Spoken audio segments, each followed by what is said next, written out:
Assalamualaikum warahmatullahi wabarakatuh. Selamat berjumpa kembali. Hari ini tanggal 26 November 2024 jam 9.49 malam ya. Kembali kita bersama-sama membuat resume fundamental saham dari laporan keuangan triwulan 3 2024. Kita akan kembali melihat dari sudut pandang value, dividen, free cash flow, ketahanan dan kepengendaliannya. Emiten yang kita bahas kali ini adalah MLIA, MPMX, MTLA ya. Analisa kita ini adalah bahan pemikiran tambahan atau edukasi atau pula pembanding ya. Bukan perintah untuk melakukan aksi beli atau jual, karena setiap investor itu punya cara masing-masing dalam menganalisa ya. Jadi ini hanya salah satu wahana saja dari yang lainnya. Tujuan kita adalah bukan untuk menjelek-jelekkan ataupun melebih-lebihkan suatu emiten, tapi kita hanya melihat berdasarkan data yang ada. Pada titik akhir kita ingin mencari misalnya sebuah saham atau emiten yang bisa kita dapatkan diskonnya. Kemudian ada juga capital gain yang kita tuju, dan terakhir selama kita menunggu momentum itu ada, ya kita tentu saja mengharapkan dividen ya, atau upah selama kita menunggu. Karena menunggu itu bukan dalam hitungan misalnya 1 atau 2 bulan, bisa saja beberapa triwulan ya, bahkan mungkin ya misalnya tahunan atau lebih. Oleh karena itu tentu saja kita selalu melihat masalah dividen tadi ya. Baik, kita akan lihat dulu ya. Kemudian jika dirasa bermanfaat, jangan lupa untuk klik like, subscribe, dan share untuk pembahasan kita ini ya. Kemudian juga bila Anda ingin berkontribusi terhadap pembahasan kita, jangan lupa untuk mentransfer ke nomor rekening yang tersedia di layar. Yang pertama ini kita akan membahas MLIA ya, Mulia Industrindo. Kita cek dulu. Seperti biasa kita cek dulu ada hal terbarukah ya.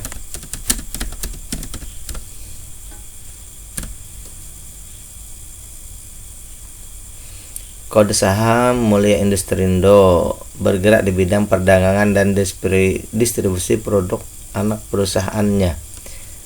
Perdagangan dan distribusi produk anak perusahaannya ya. Bidang apa? Yang saya tahu bahwa MLIA ini adalah produknya itu kaca ya, kalau tidak salah kaca ya. Coba kita cek dulu gambar-gambarnya. Gelas atau kaca ya produknya ya, kalau tidak salah. Oke. Kemudian kita cek lagi, ada kabar terbarukah? Ini bulan Mei, dividen. Hati-hati, ini Mei 2023. Kita cek ke berita saja ya. Juni bagi dividen. Januari kinerja. Oke. Mei pantau ketat perdagangan saham MLIA. Berarti mungkin begini ya, belum ada berita ataupun aksi korporasi yang menjadi pemicu untuk momentum ya. Selanjutnya ini gambar tadi sudah ya. Oke, kita akan lanjut ke pembahasan sahamnya ya. Ketiga saham yang kita bahas ini semuanya sudah memenuhi kriteria awal ya. Tinggal kita melihat perkembangan berikutnya. Dari segi book value ada peningkatan di triwulan 3 ya. Asalnya turun lalu naik bahkan melebihi triwulan 1. Untuk keuntungan bersih ini terjadi penurunan terus ya. Dari 80 ke 72 ke 60. Ini besar juga penurunannya ya. Kemudian untuk harga ini juga terjadi penurunan. Jadi secara umum di sini mix ya, ada nilai bukunya naik, keuntungannya menurun. Kemudian aset lancar ini meningkat, hutang tetap, semuanya tetap. Oke. Berarti di sini aset lancar sedikit meningkat. Jadi saya ketahanan perusahaan membaik sedikit. Tapi dari segi valuasi ini ada mix, bahkan keuntungannya menurun. Oke, selanjutnya kita akan cek dari segi rasio bahwa keuntungan bersihnya ini asalnya 10%, lalu turun 9, turun 7,8. Berarti ini sudah keuntungannya sudah di bawah 10% ya. Di triwulan 1 10, tapi sekarang semakin menurun ya. Yang kedua, dari segi valuasi di harga, coba kita cek harga sekarang berapa ya. Tadi semua kita cek harga terbaru 318.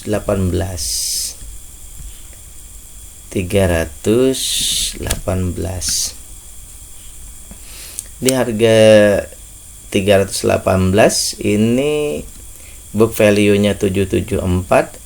Kita punya ya, dari harga sekarang ke nilai bukunya ada 59%. Berarti sudah hampir beggar ya. Apalagi kalau kita kejarkan ke targetnya 2,5, ini 5 kali lipat ya. Berarti ada potensi untuk multi bagger, potensi. Kemudian maksimal beli kita di 600, harga sekarang baru 300. Kita dapat diskon juga ini ya, 48% diskonnya, sorry. Diskonnya 48%. Berarti kalau beli sekarang ini dapat diskon 48%, ada potensi untuk multi bagger. Sayangnya perusahaan ini untuk konfirmasinya ya belum membagikan dividen sesuai yang kita inginkan ya, opini saja ini ya. Dan jumlahnya pun ketika misal dibagi sekarang itu hanya 3,3%. Jadi valuasinya yang murah belum didukung oleh dividen ya. Valuasinya murah tapi belum didukung oleh dividen ya. Kemudian untuk ketahanan perusahaan ini free cash flow-nya meningkat 100%, berada di 11,8. Aset lancar tadi meningkat, lain-lainnya semua oke ke ya. Untuk ke pengendalian ini aman saja ya. Kita sampai pada opini akhir kita untuk perusahaan ini bahwa hal mendasar yang kita lihat di sini adalah keuntungannya ya, yang di bawah 10%. Berarti ini harus menjadi fokus kita ya. Itu yang pertama. Yang kedua berarti ini. Dua ini saja yang kita tunggu untuk perusahaan ini ya. Tentu saja ini penting untuk dilihat di triwulan berikutnya ya. Selanjutnya kita akan membahas yang kedua, MPMX Mitra Finastika Mustika ya. Mitra Finastika Mustika. Kita cek dulu MPMX emiten.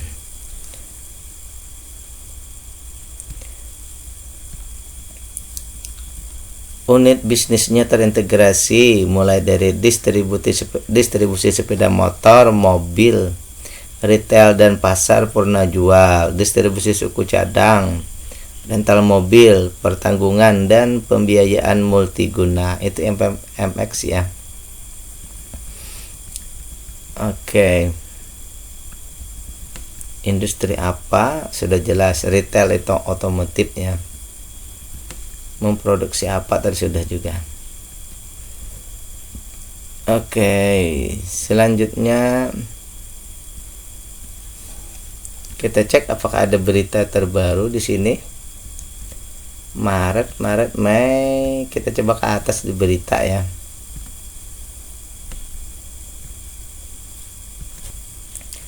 Kuartal 3 2023 ini 2 minggu yang lalu ya. Kuartal 3 2024, laba dan pendapatan MPMX kompak meningkat. Kali ini Mei sudah terlewat jauh, April, Juni,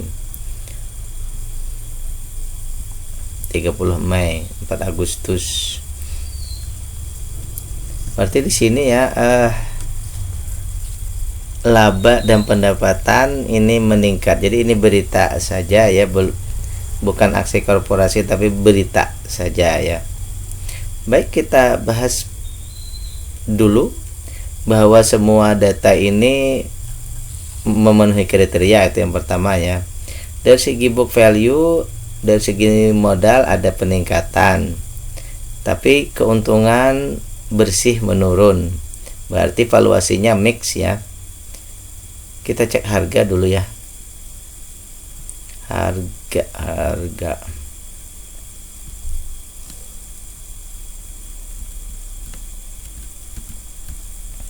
Harganya 995. Oke, kita pindah dulu harga 995. Oke. Harga ada penurunan juga. Aset lancar meningkat, hutang tidak ada, hutang tak berbunga menurun.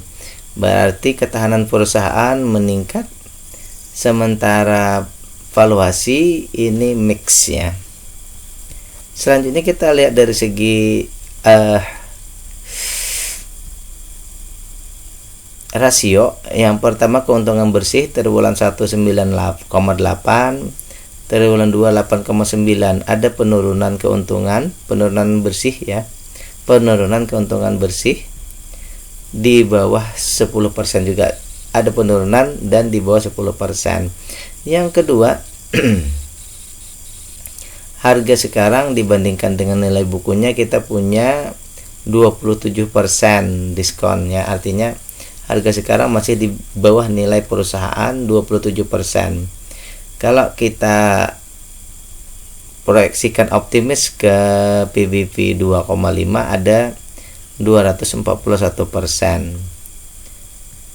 Maksimal beli ini masih 18% di bawah ya. Jadi kalau beli sekarang ini kita punya diskon 18% dan ada potensi untuk multi bagger ya.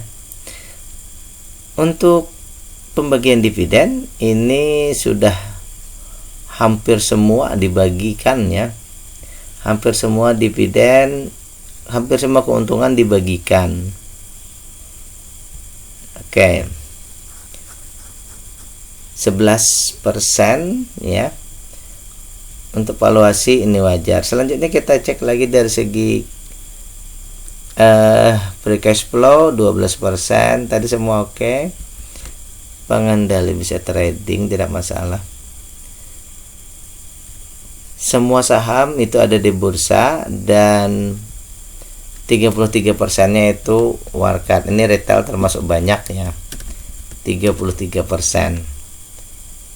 Sehingga dari data yang kita dapatkan ini ya, yang pertama bahwa kita menunggu dulu ya apa yang terjadi nanti di triwulan berikutnya.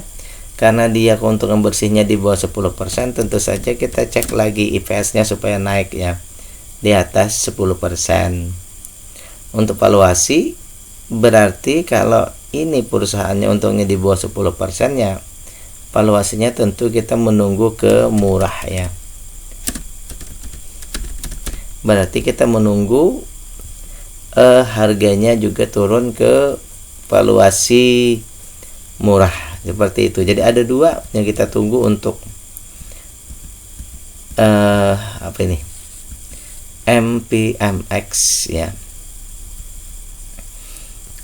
Saya sudah membuat playlist yang saya letakkan linknya di deskripsi. Silahkan cek di situ untuk mengikuti atau mendapatkan saham-saham yang sudah saya bahas di triwulan 3. Siapa tahu mungkin itu saham yang saya bahas tapi Anda belum mengeceknya ya. Jadi silakan klik link di deskripsi itu. Selanjutnya kita akan bahas MTLA, Metropolitan Land. Kita cek dulu bagian kabar-kabar terbarunya ya.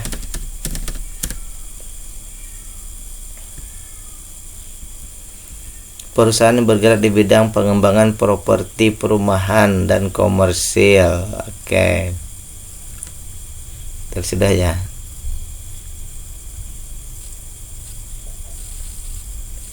New Town, sebuah perusahaan investasi Singapura bermitra dengan perusahaan tersebut. Itu tahun 2004 ya.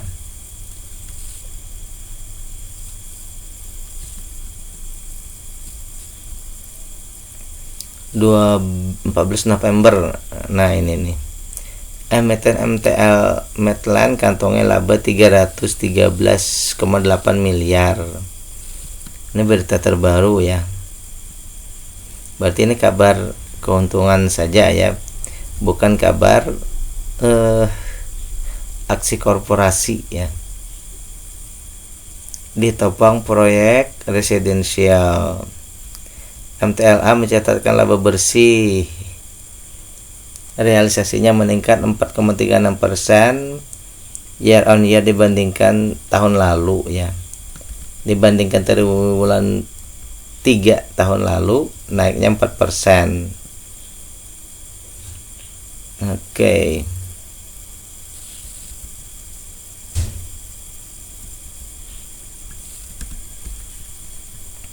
Cek lagi. Mei, Juni, Agustus 2022. Kita cek di berita. Tadi sudah 1 minggu yang lalu Medland ungkap marketing sale capai 79%.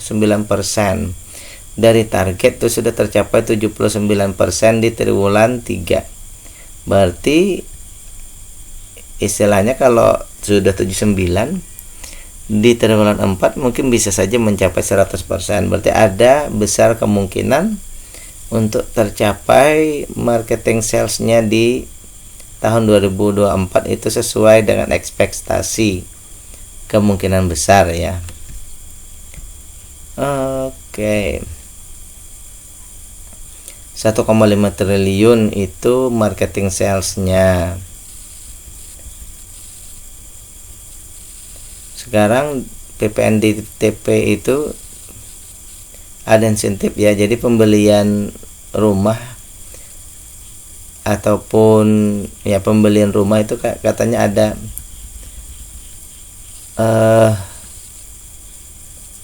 pajaknya itu dikurangi atau malah atau nol kalau tidak salah ya. Medland terus melanjutkan pemasaran proyek residensial terbaru 160 hektar. 2 klaster 460 unit. Oke, di Apesa Garden. Saat awal dipasarkan harga perdanaannya 400 jutaan. Saat ini sudah 500 jutaan. Oke. Baik. Marketing salesnya meningkat, berarti di sini ada proyeksi optimis ya. Selain seperti itu. Ini Juni, Agustus sudah lewat. Oke, ini Agustus. Bunga KPR tetap, MTLA optimis, properti masih menarik. Oke. Baik, kita bahas pembahasan sahamnya. Semua data memenuhi kriteria ya, data awal dulu ya. Untuk book value atau nilai perusahaannya meningkat. Kemudian untuk keuntungan bersih ini fluktuatif, naik dan turun ya. Jadi untuk value ini ada mix ya. Untuk harga, sorry kita cek tadi harga.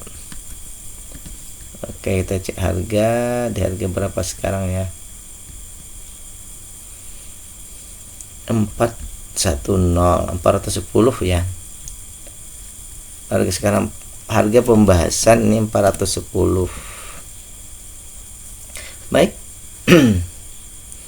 Untuk harga mix juga ya, naik baru turun, naik lalu turun sedikit, aset lancar meningkat, hutang turun, berarti untuk ketahanan perusahaan itu meningkat, tapi untuk value ini agak menurun ya. Keuntungan di triwulan 1 8%, triwulan 2 9, triwulan 3 8. Berarti di sini keuntungannya masih di bawah 10%. Di harga sekarang ini kalau dibandingkan nilai bukunya kita punya diskon 37%. Bila kita optimiskan ke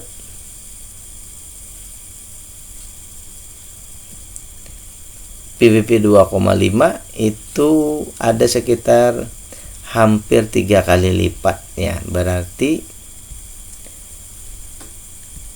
proyeksinya multi bagger untuk untuk maksimal beli kita juga masih punya diskon 27%.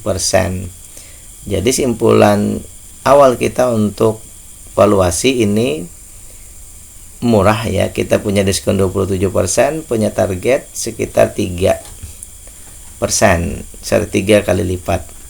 Kemudian untuk dividen, sayangnya dividen belum memenuhi kriteria yang kita inginkan. Jadi valuasi murahnya ini belum didukung ya, karena dividen yieldnya hanya 2,7. Untuk free cash flow ini tetapnya dananya tadi meningkat. Kemudian ke pengendalian itu sedikit ya, ada bisa trading sekitar agak cukup banyak juga sih sebenarnya ya, karena retailnya cukup sedikit. Oke, kita sampai pada opini akhir kita bahwa karena keuntungannya masih di bawah 10%, kita tentu saja di triwulan 4 nanti menunggu IPS-nya membaik. Yang kedua berarti dua ini yang akan kita tunggu lagi di triwulan berikutnya, apakah dia bisa memperbaiki kinerjanya untuk bisa kita cek lebih jauh lagi. Oke, demikian pembahasan kita tentang 3 saham, MLIA, MPMX, dan MTLA. Sekali lagi, ini bukan perintah aksi beli atau jual, ini hanyalah bahan pertimbangan tambahan. Billahi taufiq wal hidayah. Assalamualaikum warahmatullahi wabarakatuh.